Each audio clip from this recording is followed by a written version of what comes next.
Let's talk about the basic concept of supply and demand. This is one of the most important ideas in economics. It explains how the price and the quantity of the goods in the market are decided. When a product is easily available, that's called supply. When many people want that product, that's demand. So, price and quantities in the market depends on how much of the product is available, supply, and how much people want it, demand. This is the foundation for the understanding how markets work, and it leads us to the next idea, which is market equilibrium. Market equilibrium. Market equilibrium happens when the quantity demand by consumer is exactly equal to the quantity supplied by producer. This means everything that's produced is being sold and there's no shortage or surplus. At this point, the price is stable, buyers and sellers are both satisfied. The special price is called the equilibrium price, and the amount sold at this price is called the equilibrium quantity. If the price is too high, it's to surplus, which means sellers have more goods than consumers are willing to buy. When the price is too low, it creates a shortage where the consumer wants to buy more than what is available. Market adjusts over time to naturally return to equilibrium. So next, to understand how market equilibrium is reached, we need to look at the two important curves, the demand curve and the supply curve. First, the demand curve, which is shown on the left, shows slope downward. This means that as the price decreases, the quantity demanded increase. In simple words, people are more likely to buy when the price is lower. Next, on the right, we have the supply curve, which slopes upward. This means that as the price increases, producers are willing to supply more goods, so sellers like to produce more when they can sell at higher prices. Next, let's look at the graph to see how this works. The blue line is the supply curve. It goes up because the higher the price, the more producers want to sell. The green line is the demand curve. It goes down because the higher the price, the less people want to buy. The point where these two lines intersect is the equilibrium point. At this point, the equilibrium price is called P and the equilibrium quantity is called Q. Above the equilibrium point, there is a surplus, too much supply. Below the point, there is a shortage, not enough supply. So, let's talk in detail. What is surplus and shortage? So, surplus is if the price is set too high, this means producers are willing to supply a lot, but consumers won't want to buy as much as that high prices. So, there will be extra goods left over. We call this as surplus. So, for example, imagine a burger stall set a burger at 15 ringgit, but customer only wants to pay 10 ringgit. The store end up with too many unsold burger. Next, shortage. On the other hand, if the price is too low, many consumers want to buy, but producers aren't willing to supply enough at that cheap price. So we end up with not enough goods. This is called a shortage. If the burger is only 5 ringgit, everyone wants one, but the seller can keep up. They run out of the stock quickly.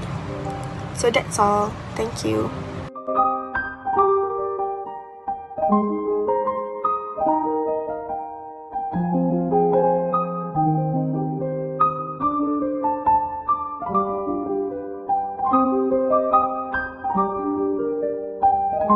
Next, let's refer to this article to understand market equilibrium through the situation in Johor Bahru. Recently, there has been a growing difficulty in getting packet and bottle palm cooking oil.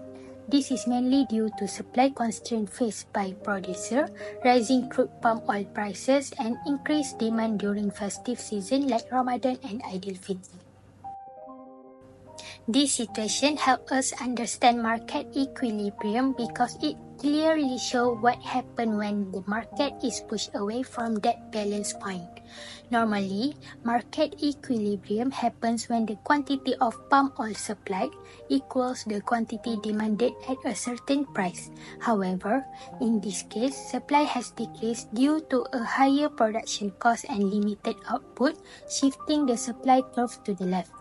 At the same time, demand is rising because more people need cooking oil during festive preparation. So, this creates an imbalance where the quantity demanded exceeds the quantity supplied, causing the market to move out of equilibrium. As a result, there is upward pressure on prices, and many consumers are forced to switch to more expensive alternatives such as vegetable oil. Eventually, the market may reach a new equilibrium, but it will likely occur at a higher price and a lower quantity. Let's begin with the demand side. Recently, demand for bottled cooking oil has increased due to two key factors. First is due to seasonal festivities. With Ramadan and Hari Raya Aidilfitr approaching, households are purchasing more cooking oil for food preparation. Second factor is due to panic buying. Fears of shortage have driven consumers to stockpile, which creates a temporary surge in demand. As cooking oil is a necessity, overall demand tends to be inelastic, which means people will buy it regardless of price fluctuations. Now, let's look at the supply side. Several major disruptions have decreased supply. First is due to high crude palm oil prices. Crude palm oil prices have increased significantly, making it expensive to produce bottled oil.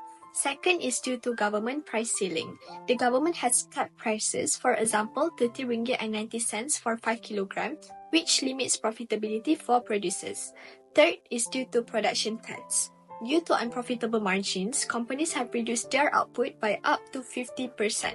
Fourth is due to weather and agricultural constraints. Heavy rain and exhausted oil palm trees have further reduced palm oil yields. Fifth is due to falling national stocks. Malaysia's palm oil inventory dropped to a 22-month low in February. So this is the simplified supply and demand diagram. The demand curve shifts to the right due to higher consumption, while the supply curve shifts to the left due to reduced output and cost pressures. This intersection creates a new equilibrium with a higher price and lower quantity.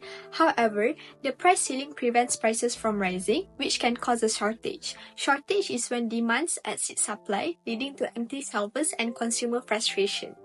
Next, I will be discussing government intervention in handling cooking oil crisis. My points will be highlighted from this article by Free Malaysia Today entitled Economy Smooths Two-Tier Pricing for Subsidized Cooking Oil. The first phrase from the article that I would like to highlight is the program provides 60,000 tons of subsidized oil packets at RM2.50 monthly. I would say that this is the most significant effort that the government did to help Malaysians from lower income class.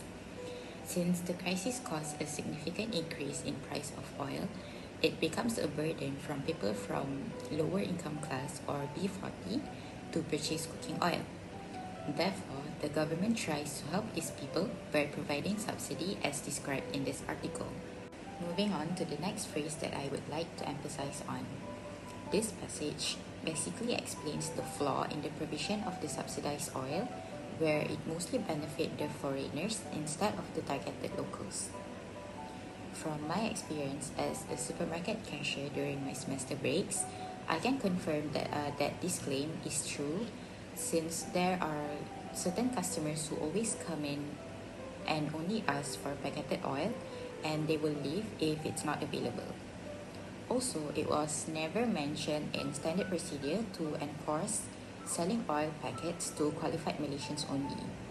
So, the lack of enforcement for verification upon buying this subsidized oil definitely defeats the purpose of helping low-income Malaysians, since it's made accessible for everyone. To tackle this issue, the government reverted their effort to giving cash transfers directly to the rightful recipients. This can be from the countrywide Sumbangan Tunai Rahmah. Moreover, the government has established PADU, which is Pangkalan Data Utama, where Malaysians are required to record their income and household information so that the government can determine whether an individual is eligible for incentives. What are the outcomes of this crisis? This crisis has caused a division of cooking oil into two types, which is subsidized cooking oil and standard cooking oil.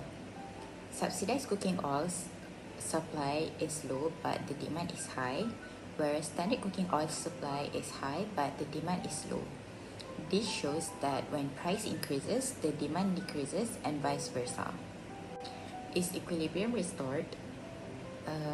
The current market condition for oil is that most consumers refuse to buy pricey oil.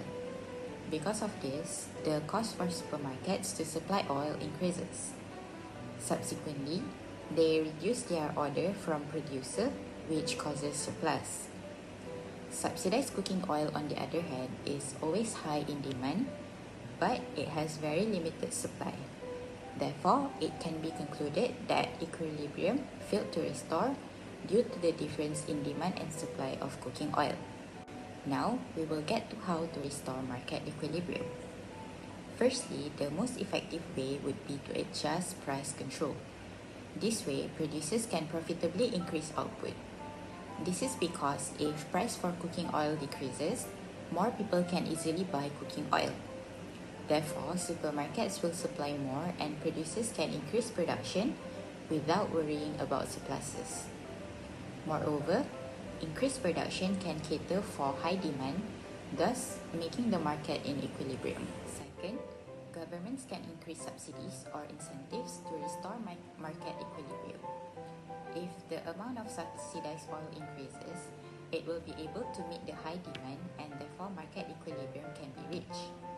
Other than that, incentives for production can be offered to producers and marketers. This way, the cost for distribution and production of oil can be reduced and supply flow will be more productive. Last but not least, equilibrium can be restored by promoting usage of alternatives. Some alternatives for cooking oil include sunflower oil, vegetable oil, or olive oil. These alternatives are actually healthier, which explains why it's more expensive than normal cooking oil. Therefore, there would have to be a reason for people to start switching to these alternatives. So, I would suggest offering rewards such as subsidy or tax exemptions for people who buy these alternatives.